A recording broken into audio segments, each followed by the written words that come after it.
ये है pyramid of Giza. इसे 4500 साल पहले इजिप्ट के सेकंड किंग फेरो खुफू ने बनाया था। इजिप्ट में आपको इसके अलावा 117 और पिरामिड्स भी देखने को मिलेगा।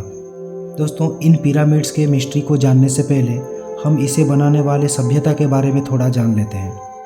सालों पहले 25,600 BCE में नील नदी के निचले हिस्से के किनारे पूर्वी उत्तरी अफ्रीका में एक प्राचीन सभ्यता रहती थी, जिसे आज हम मिस्र के नाम से जानते हैं।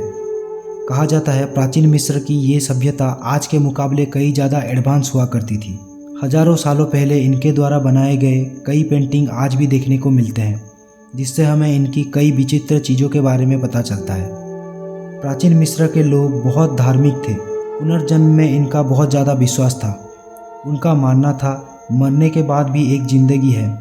इस विश्वास के चलते मरने के बाद वो अपने राजाओं को मम्मी बनाते थे और एक लकड़ी या पत्थर के ताबूत में रखते थे और उसके साथ राजा के इस्तेमाल करने वाले कई मूल्यवान चीज़ों को राजा के मम्मी के साथ रखने के बाद उसे दफना देते थे। पहले इसका कोई ठोस सबूत नहीं था, पर 1922 में हावर्ड कार्टर नाम के एक आर्कियोलॉजिस्ट ने एक टॉम ढूंढ निकाला। रिसर्च के बाद पता चला ये टॉम प्राचीन मिस्र के सबसे यंग फेरो टूटनखामुन का था। टूटनखामुन के इस मम्मी के साथ उस समय राजा के साथ दफनाए गए कई मूल्यवान चीज़ों से भरा खजाना भी मिला, जिससे आर्कियोलॉजिस्ट के द्वारा दिए गए सारे थ्योरीज सही साबित हुए।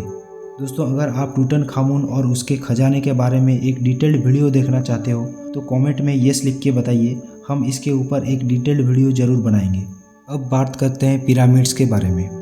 दोस्तों, दुनिया का सबसे पहले बना पिरामिड है पिरामिड ऑफ गीजा, जिसे किंग खुफू ने बनाया था। इसके पास आपको दो और पिरामिड भी दिखेंगे। एक का नाम है पिरामिड ऑफ खाफरे, जिसे खुफू के बेटे खाफरे ने बनाया था, और सबसे छोटे इस पिरामिड का नाम है पिरामिड ऑफ मेनकुरे, जिसे खाफरे के बेटे मेनकुरे ने बनाया था। इससे ये पता चलता है कि ये तीनों पिरामिड एक टाइम पे नहीं बने थे, बल्कि अलग अलग टाइम पे बने थे। आर्कियोलॉजिस्ट का ये मानना है पिरामिड ऑफ खाफरे में पहले एक वाइट लाइमस्टोन का लेयर हुआ करता था, जो सूरज के किरणों से शाइन करता था। बाद में ये धीरे धीरे समय के साथ निकल गया। दोस्तों, इन पिरामिड्स को राजा और राजघराने के लोगों को दफनाने के लिए बनाया गया था। सालों बाद इन पिरामिड्स में आर्कियोलॉजिस्ट को कुछ ममीज तो मिले, पर खजाना नहीं। पुराने समय में लुटेरों ने पिरामिड्स के खजानों को कई बार लूट लिया था और पिरामिड को भी नष्ट करने की कोशिश की थी। दोस्तों, वैसे तो इस सभ्यता के लोग काफ़ी एडवांस थे, पर ये लोग ज़्यादा जिंदा नहीं रह पाते थे।